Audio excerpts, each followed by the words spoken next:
हमारा जीवन विषमताओं से भरा हुआ है। जीवन में विषमताएं और जगत में विविधताएं। जब भी हमारी इस विराट संसार में दृष्टि जाती है तो हमें कोई भी व्यक्ति सुखी दिखाई नहीं देता है। यहाँ पर आप लोग भी मुझे दिख रहे हैं, एक भी सुखी नहीं दिख रहा। किसी के चेहरे पर आकुलता दिख रही है तो किसी के चेहरे पर व्याकुलता दिख रही है, किसी के चेहरे पर प्रसन्नता दिख रही है तो किसी के चेहरे पर खिन्नता दिखाई दे रही है। सब दुखी। हम भगवान के मंदिर में आते हैं सुख शांति समृद्धि को पाने के लिए, और मंदिर में आकर के भी आकुलता का परिचय यदि हम देते हैं तो हमारे जीवन में फिर कहीं सुख मिलने वाला नहीं है। ना कहीं मिलेगा, ना जीवन में सुख आएगा। सुख चाहते हो तो सुख को पाने के साधन भी हमारे सामने हैं, पर उन साधनों को हम कितनी दिलचस्पी से अपनाते हैं और कितनी व्यग्रता और व्याकुलता से अपनाते हैं। हम रोज विसर्जन पाठ में पढ़ते हैं, होवे सारी प्रजा सुख शांति पल भर का न हो हदेशा। एक क्यों पढ़ते हैं? विश्व कामना की भावना से पढ़ते हैं, सारे जगत में सुख शांति समृद्धि हो। आप सुख शांति समृद्धि चाहते हैं? सभी चाहता है। संसार का एक भी प्राणी ऐसा नहीं है कि सुख चाहने के लिए नहीं तड़प रहा हो। सुख मिले कैसे? आकुलता व्याकुलता में सुख नहीं है। सुख बाहर खोजने में नहीं है, हृदय में खोदने में सुख मिलता है। पानी बाहर खोजने से नहीं मिलता है, पानी को खोदने से पानी प्राप्त होता है। अभी आपने पूजन पढ़ रहे थे रविंद्र जयंती। आपने यदि मनोयोग से पूजन को सुना और पढ़ा होगा तो एक एक शब्द में सार छिपा है। आप जब पुष्प चढ़ा रहे थे तो उस व्यक्ति ने कितने अच्छे भावों को संजो करके गाया, हम चरणों से दूर ना हो तो पुष्पों की पर्याय मिले। हे प्रभु मुझे पुष्प बना दो, पर आपके चरणों में मुझे जगह मिलना चाहिए। आप लोग क्या चाहते हैं? चरणों में चाहते हैं कि चरणों से भागना चाहते हैं? सब भागने की तलाश में रहते हैं कि आंख मिची कब भागूं, पर ध्यान रखना आंख बंद होते ही एक्सीडेंट हो जाता है। संत तुम्हें तुम्हारे एक्सीडेंट से बचाने के लिए पुरुषार्थ करते हैं कि तुम्हारी आंख ना मिचे, आंख बंद ना हो, देव शास्त्र गुरु तुम्हें दिखते रहे। किसी ने बहुत अच्छी पंक्तियों को कहा है, आंख मिची अपना गया, आंख खुली सपना गया, तू 2 दिन का मेहमान है, सांस रुकी दफना गया। किसी का जन्म होता है तो किसी का मरण हो रहा है, किसी की डोरी सज रही है, किसी की अर्थी उठ रही है। इसी का नाम संसार है। संसार है क्या? कहीं दुख दिखाई देता, कहीं सुख दिखाई देता, कहीं अभाव दिखाई देता, जहाँ कहीं सद्भाव दिखाई देता है, कहीं पर प्रसन्नता दिखाई देती तो कहीं पर खिन्नता दिखाई देती है, कहीं पर फूल खिल रहे हैं तो कहीं पर कली मुरझा रही है। इसी का नाम संसार है। संसार में और कुछ भी नहीं है, आकुलता व्याकुलता के सिवाय संसार में कुछ नहीं है। जिस संसार में हम जी रहे हैं उस संसार में अल्पता भी है, व्याकुलता भी है, परेशानियां भी हैं और परेशान हो भी रहे हैं। कोई बहू से परेशान है तो कोई बहू पत्नी अपने सास से परेशान है, तो कोई पति से परेशान है तो कोई पत्नी से परेशान है। कोई इष्ट वियोगी बिरखे कोई अनिष्ट संयोगी, किसी ही घर कल्याणी नारी कै सम बैरी भाई। किसी के दुख दिखाई देते हैं तो किसी के दुख दिखाई नहीं देते हैं। किसी की पत्नी दुखदाई बन करके आ जाती है तो किसी को पति परेशान करता है। लेकिन संत कहते हैं पति को परमेश्वर की उपमा दी गई है। पति को परमेश्वर की उपमा दी गई है। कब? जब वह पति परमात्मा की सेवा करे तब। सेवा करे तब पति को परमेश्वर कहा है, पति को पिता भी कहा है। बेटे की अपेक्षा से पिता कहा है। तो जब भी हम इस विराट संसार में दृष्टि दौड़ाते हैं, जब भी हम इस विराट संसार में दृष्टि दौड़ाते हैं तो हमारी दृष्टि में आने वाले हर प्राणी में दुख दिखाई देता है। संसार में जितने भी प्राणी हैं वो किसी ना किसी रूप में दुखी तुम्हें दिखाई जरूर देंगे। किसी ना किसी रूप में हर प्राणी में दुख अवश्य पाया जाता है। कोई बुढ़ापे के कारण दुखी है क्योंकि शरीर अब साथ नहीं दे रहा है। जब शरीर साथ देता था तो उस शरीर का साथ नहीं देते थे कि चलो मैं मंदिर में 1 घंटे बैठकर के शांतिनाथ विधान करूं। तब तुम्हारे लिए दुकान और दुकान की चाबी और चाबी गाड़ी दिख रही थी, कब दुकान पर ऑफिस की ओर जाओ। अब शरीर साथ नहीं दे रहा तो मन कहता है कि मैं कैसे धर्म ध्यान करूं। बैठा नहीं जाता है, खड़ा हो नहीं पाते हैं,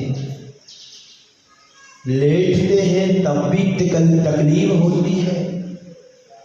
श्वास भर रही है, लार बह रही है, नाड़ हिल रही है। अब कैसे धर्म ध्यान हो? धर्म बचपन में होता है, बचपन में नहीं होता है। कब होता है धर्म? बचपन से होता है। बचपन में उसका फल मिलता है। सब लोग यहां बैठे हैं, सब बचपन को पार हो गए। अब धर्म ध्यान करो तो नहीं दिखता है, नहीं सूझता है। वही ध्यान आता है जो तुमने भोग भोगे हैं। भोगे तो भोग पहले उनका न हो विस्मरण, मैं राज पद संपदा न चाहूं। प्रभु ये सब मुझे नहीं चाहिए, मुझे वो चाहिए जो आपने प्राप्त कर लिया है। इसलिए एक सच्चा धर्मात्मा यही भगवान से प्रार्थना करता है, बंदे तद्गुण लभते। हे भगवान, जो आपने प्राप्त किया वही मुझे प्राप्त हो। कितने लोग चाहते हैं कि भगवान के गुणों के गुणानुरागी बने और भगवान के गुण हमारे हृदय में आए। कितने लोग चाहते हैं। सब जोड़ने में लगे संसार के घन चक्कर में, दौड़ धूप में लगे हुए हैं। सुबह से शाम तक सिर्फ दौड़ लगा रहे। कोई पैदल चल रहा, कोई साइकिल से जा रहा, कोई स्कूटर से जा रहा, कोई एक्टिवा से जा रहा, कोई कार से जा रहा। और सब जीवन को बेकार कर रहे हैं। कमाओ, इसके लिए निषेध नहीं है, इसके लिए निषेध नहीं है, क्योंकि गृहस्थ के जीवन की गाड़ी बिना धन से नहीं चल सकती है।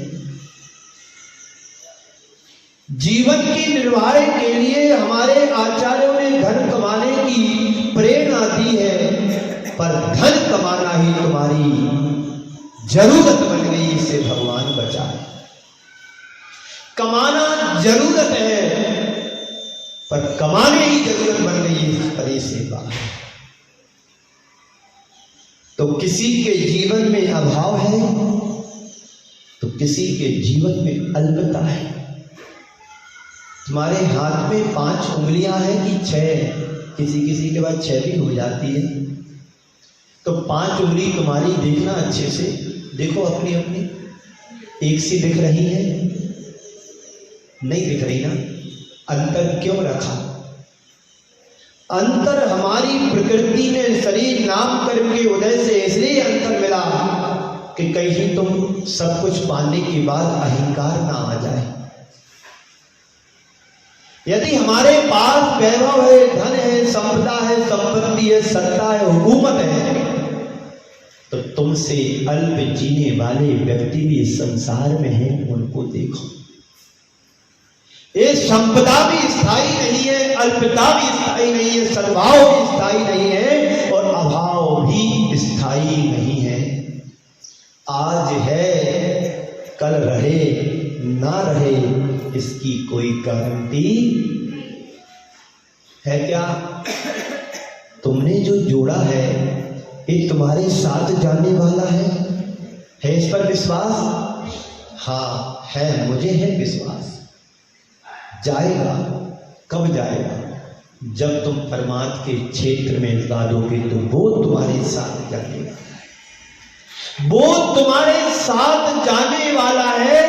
जो तुम लेकर के आए हो वो ले जाने वाला नहीं है, जो जोड़ दिया वो जाने वाला नहीं है, जो लगा करके जाओगे वो तुम्हारे साथ जाने वाला है।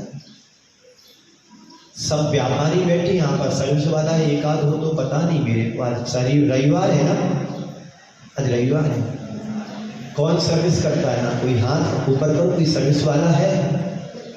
हाँ, एक तो निकला, एक से बोला था, एक आध तो होगा सर्विस वाला।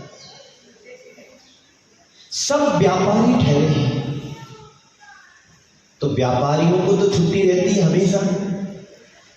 भाई 1 घंटा यदि मेरा धर्म ध्यान में लग रहा है तो इससे पुण्य का संचय होगा और कर्म की निर्णय होगी। इस पर विश्वास है?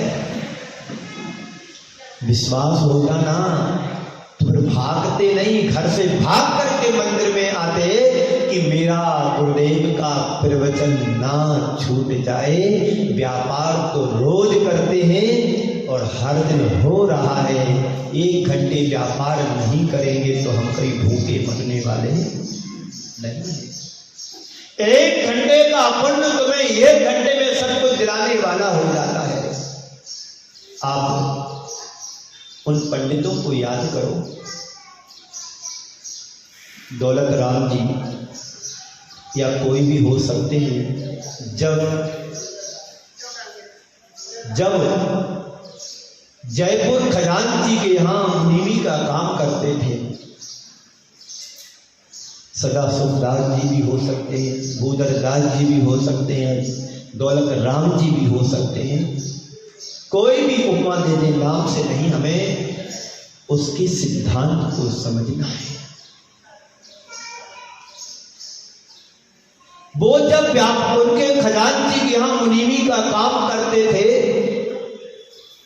तो उनका नियम था कि मुझे सबसे ज्यादा समय स्वाध्याय करने में मिले। जब उनकी तनख्वाह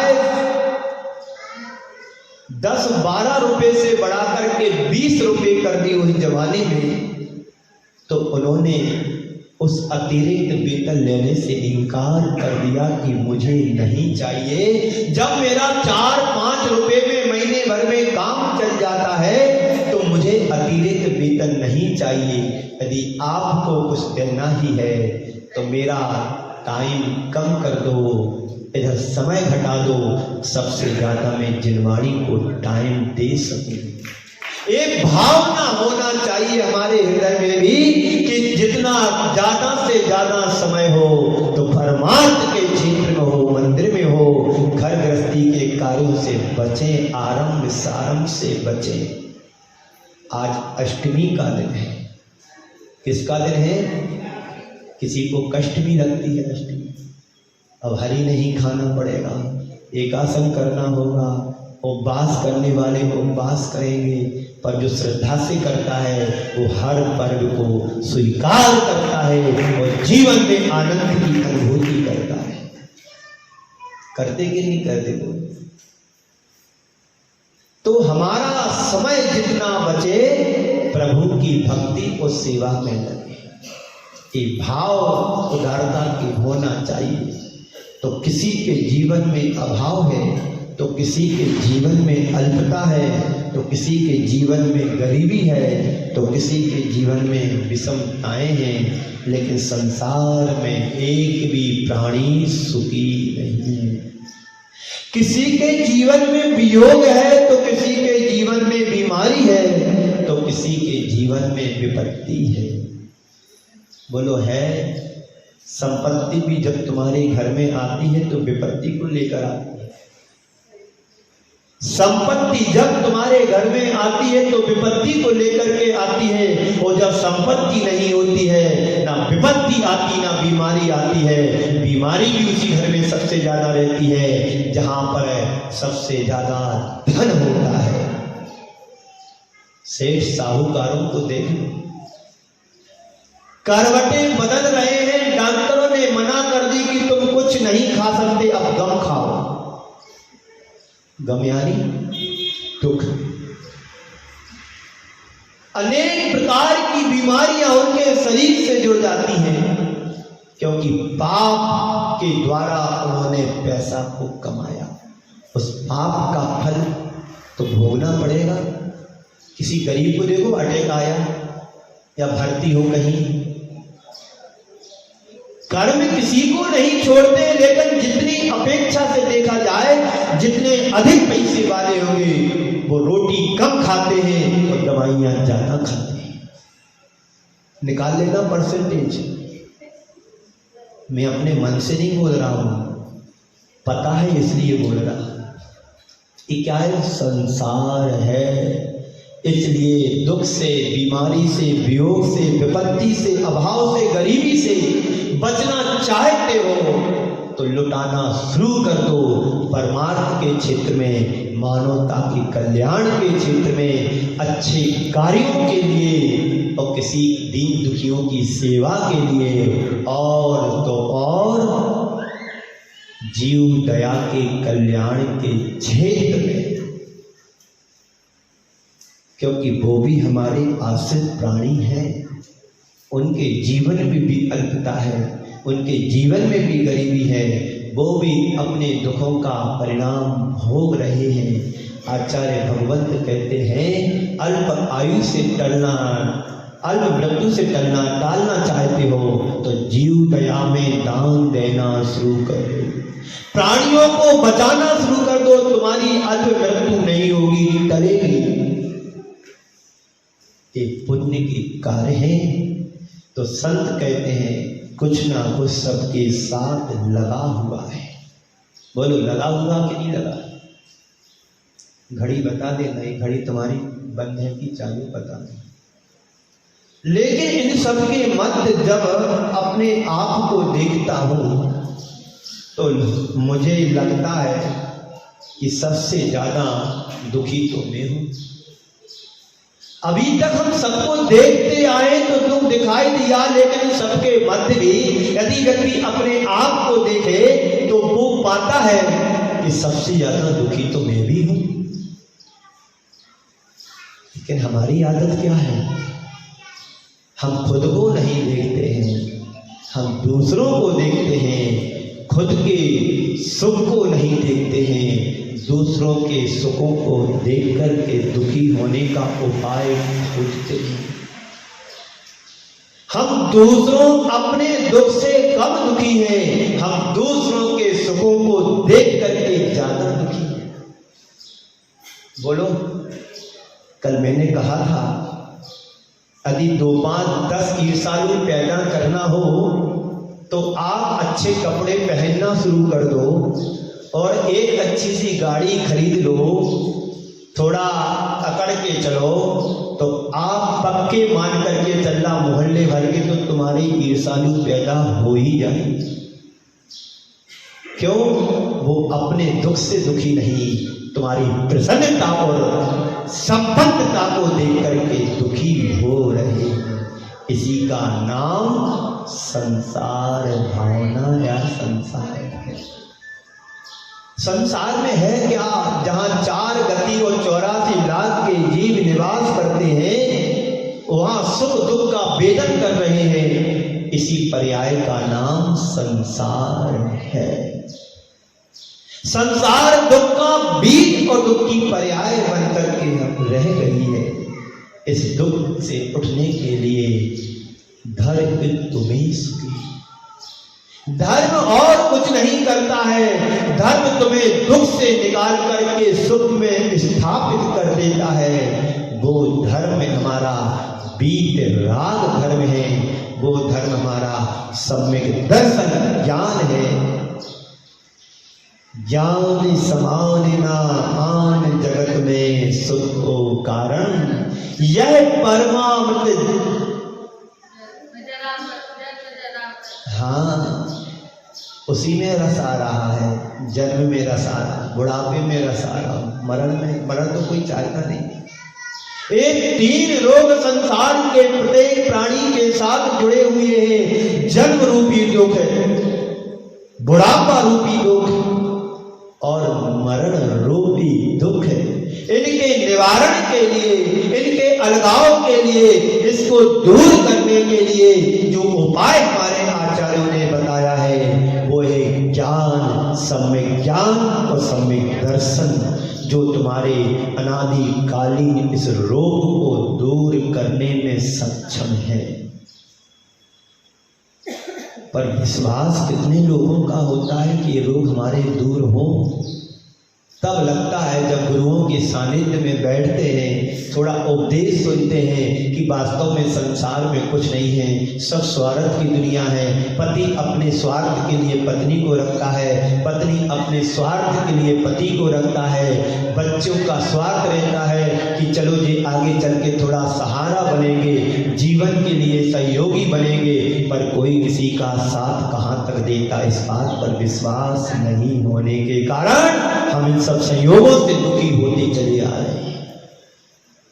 कोई किसी का साथ नहीं दे सकता है। कहते मरघट तक परिवारा, अपने अपने सुख को रोवे पिता पुत्र दाता। सब सेल्फी है, स्वार्थ की दुनिया है। जब तुम्हारे सिर में दर्द होता है तो तुम्हारे परिजन थोड़े से सहानुभूति के 2 शब्द सुना देते हैं और ज्यादा सी है तो जरा सी बाम माथे पर मल देते हैं, पर तुम्हारे दुख को छीन नहीं सकते। क्योंकि यहाँ पर इंडिविजुअल कर्म है, कर्म प्रत्येक व्यक्ति को सेल्फ भोगना है, कोई किसी का सहयोगी नहीं है। हमने जो कर्म किए थे उस कर्म का वेतन स्वयं को ही भोगना है। स्वयं किए जो कर्म सुवासो फल निश्चय ही बेले करें आप फल दे, अन्य तो स्वयं किए निष्फल होते। हमारा कर्म हमें भोगना है, हमारा कर्म पड़ोसी नहीं भोग सकता है। यदि ये व्यवस्था हो जाए तो कर्म सिद्धांत फैल हो जाए। क्यों? तो पाप करो,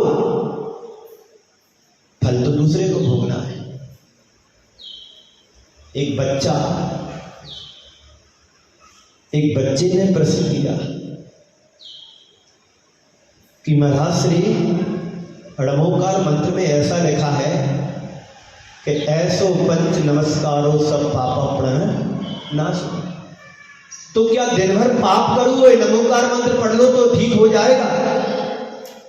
उसकी भावना देखो, बुद्धि दिन भर पाप करें और एक बार नमोकार मंत्र पढ़ लिया जाए तो सब पाप नष्ट हो जाते हैं।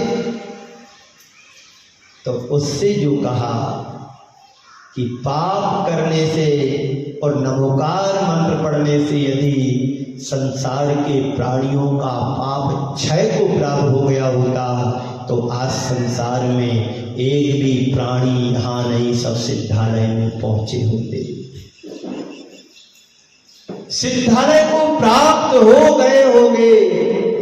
क्योंकि लिखा तो यही है, उनके लिए लिखा गया है जो अज्ञानी प्राणी हैं, अज्ञानता के कारण, मिथ्यात्व कर्म के कारण पाप कर लेते हैं। तो उनके लिए कहा गया है कि ऐसो पंच नमस्कारो सब पाप प्रणनाशो। जो जानबूझ करके गड्ढे में गिर रहा है, आग को छू रहा है, पाप को कर रहा है, उन्हें नमोकार मंत्र भी माफ नहीं कर सकता है। तो मैं आप सबसे एक सवाल करता हूं, आप अपने आप को क्या महसूस करते हो? बोलो, सुखी या दुखी? आप अपने आप को क्या महसूस करते हो, सुखी या दुखी? बोलो, संपन्न या विपन्न? बोलो। कुछ उत्तर नहीं है, फंस जाओगे। संपन्न भी है, विपन्न भी है, सुखी भी है थोड़ी सी मात्रा में और दुखी भी है।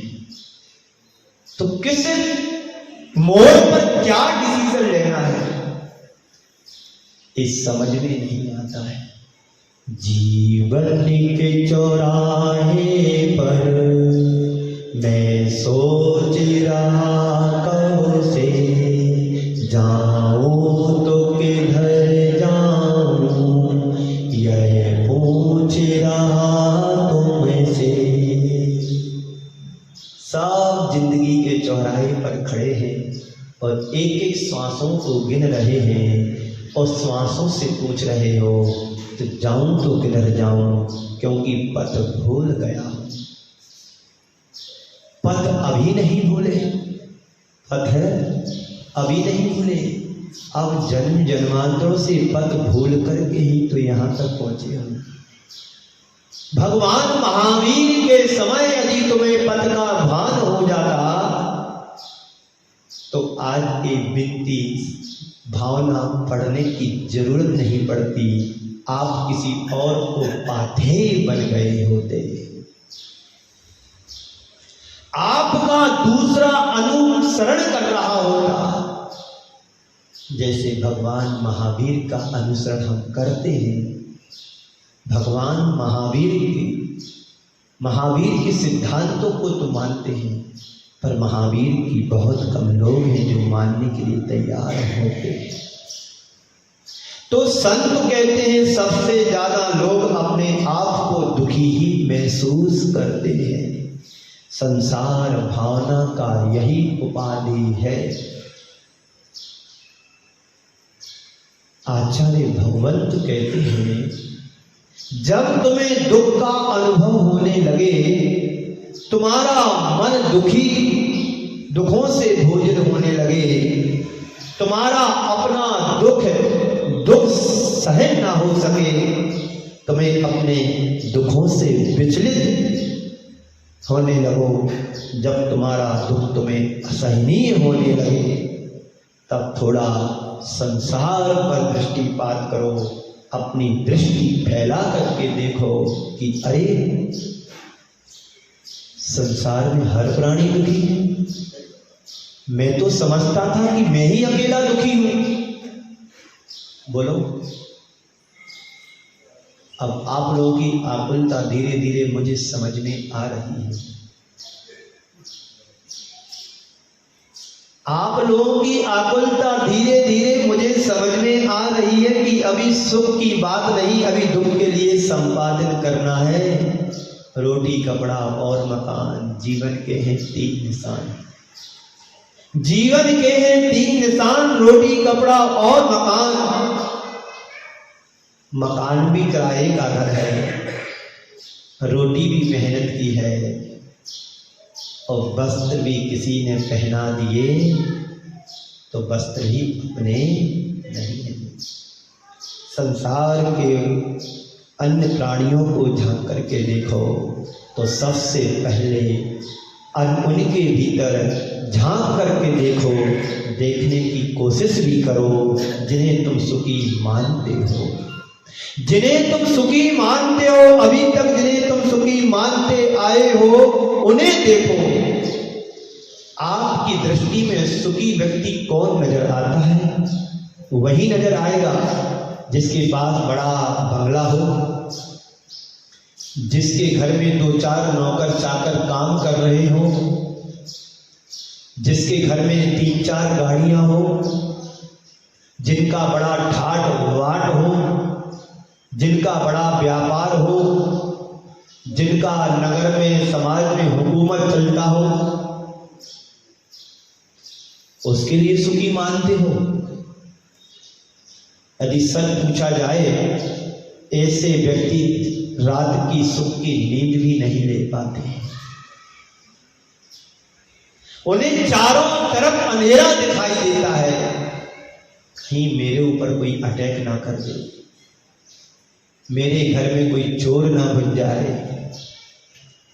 मेरा ऐसा ना हो जाए, वैसा ना हो जाए। और वो सुखी है कि झोपड़पट्टी में रह करके स्टेशन के किनारे या कहीं पर भी अपना रात अच्छे से नींद ले रहा है। सुखी कौन? धनाढ्य की गरीब। गरीब को तो एक ही दुख है कि मेरे पास धन का अभाव है, पर अमीर के लिए तो अनेक प्रकार की चिंताएं सताती रहती हैं। तुम्हें लगेगा हमसे ज्यादा वो लोग भी दुखी हैं। तुम संसार में हर प्राणी में, हर व्यक्ति के जीवन में गहराई से देखने की कोशिश करो। जिसके जीवन में झांकोगे तुम्हें सिर्फ दुख ही नजर आएगा। कहा भी है, कोई इष्ट वियोगी बिलखे कोई अनिष्ट संयोगी, कि कोई दीन दरिद्री बिलखे कोई तन के रोगी। किसी ही घर कलिहारी नारी कैसम बैरी भाई, किसी ही के दुख बाहर दिखे किसी और जुती भाई। आचार्य कहते हैं, संसार में दृष्टि दौड़ा करके देखो, हर कोई व्यक्ति किसी ना किसी रूप में तुम्हें दुखी नजर आएगा। कोई गाड़ी में बैठ करके सुख नहीं पा रहा, कोई पैदल चल करके सुख पा रहा है। एक व्यक्ति ब्रांडेड जूता पहन करके चल रहा है और एक नंगे पैर चल रहा है और उसका जूता काट रहा है। तो सुखी कौन है? ब्रांडेड जूता पहनने का सुख है कि उसको जो जूता काट रहा है कि उसका दुख है? एक व्यक्ति खाली नंगे पैर चल रहा है कि वो सुखी है? बताओ। बोलिए, उत्तर आएगा जो नंगे पैर चल करके अपनी मंजिल को पा रहा है वो सुखी है। ये लगता है कि मेरे पास सब कुछ संसाधन अनुकूल है, लेकिन वो साधन भी तुम्हारे लिए प्रतिकूल बन जाते हैं। इस बात पर मुझे दृष्टि से गहराई से सोचना है। जरा स्थिरता से देखोगे तो तुम्हें लगेगा कि उसकी अपेक्षा से तो मैं ज्यादा सुखी हूं। समय आपका हुआ तो नहीं है, लेकिन आपकी आकुलता को देख करके मैं यहीं पर विराम लेता हूं, क्योंकि मैं नहीं चाहता हूं कि तुम्हारी आकुलता मेरे चेहरे पर झलके। तुम्हारी आकुलता से देख करके मैं दुखी होना नहीं चाहता हूं। इसलिए विनय की कमी है सभा में कि गुरु यदि उपदेश चल रहा हो और तुम अपना स्थान छोड़ करके जाओ, एक विनय नहीं, आप विनय का परिणाम है।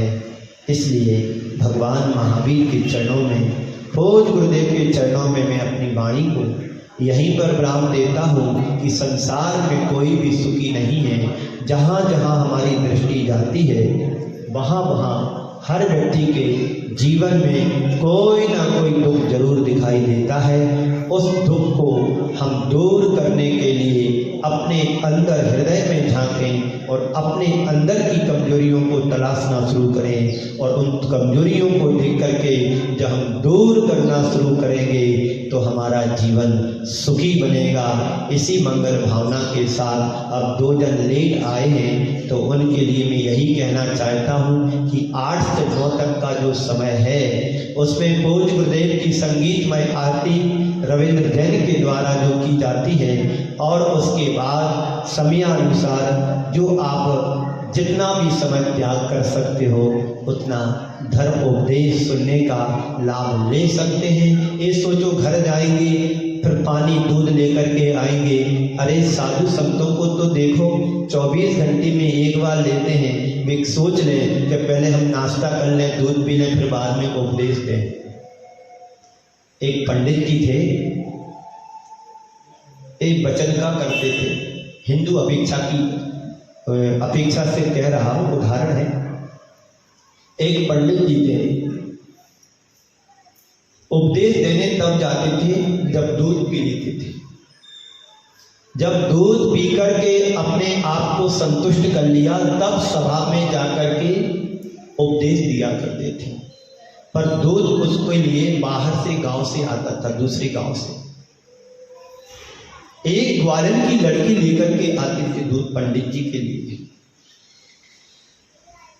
बारिश का समय आया, मौसम बदला, बारिश आई और नदी में बाढ़ आ जाती है।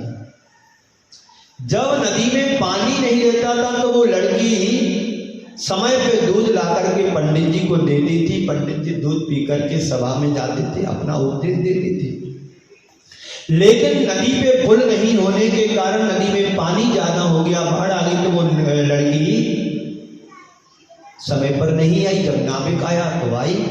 इधर पंडित जी इंतजार करते करते करते सभा में चले जाते हैं। रोज पंडित जी उससे उलाहना दे कि तू इतनी लेट क्यों आती है, इतनी लेट क्यों आती है, मुझे दूध पीना पड़ता है, बिना दूध पिए मेरा मन नहीं लगता प्रवचन करने में। तो वो बिटिया ग्वालियर की लड़की पंडित जी से क्षमा याचना कर ले, पंडित जी साहब मैं क्या करूं, जब नाविक आएगा तभी ना मैं इस पार से उस पार आ सकूंगी और आपको दूध ला करके दे सकूंगी। क्षमा मांग ले और वापस चली जाए। एक दिन लेट आई, पंडित जी साहब का प्रवचन चल रहा था, बस अंतिम मोमेंट पर चल रहा था। जैसे अभी 2 जन आए, उनको देख करके उदाहरण ही मुझे याद आ गया।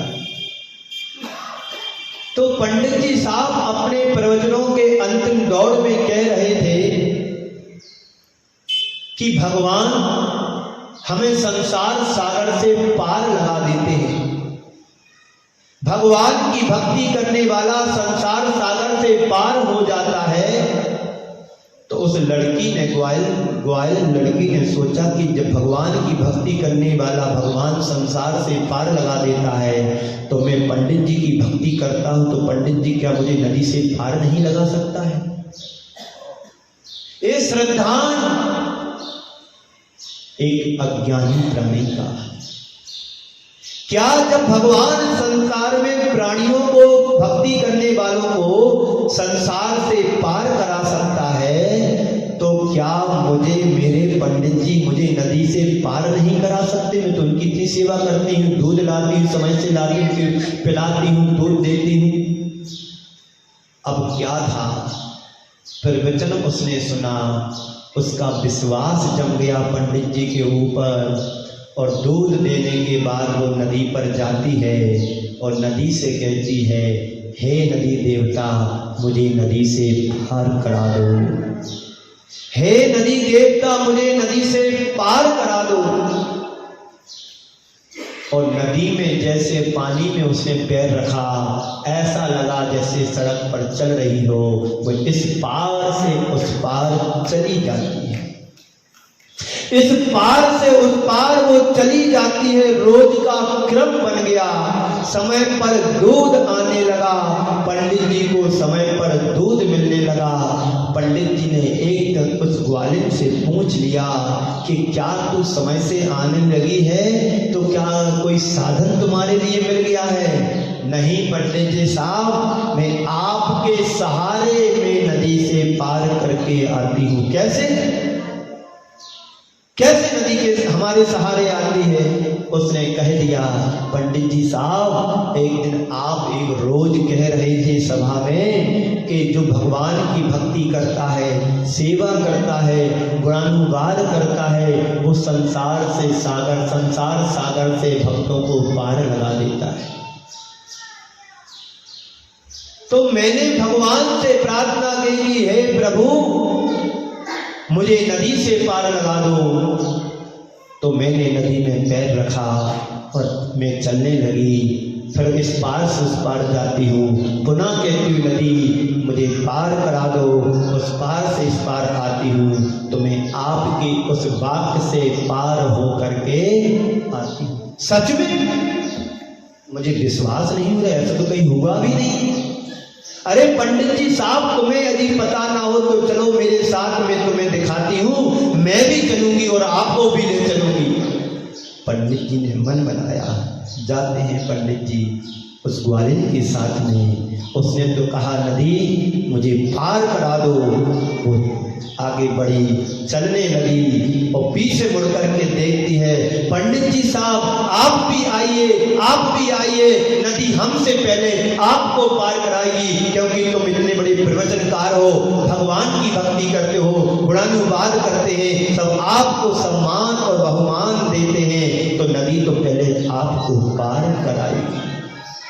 वो ग्वालिन तो चली गई, इस पार से उस पार पहुंच जाती है। पंडित जी साहब ने अपनी धोती को ऊपर किया, उसके कहे अनुसार जैसे ही पानी में पैर रखा और पंडित जी साहब धम्म से डूब गए।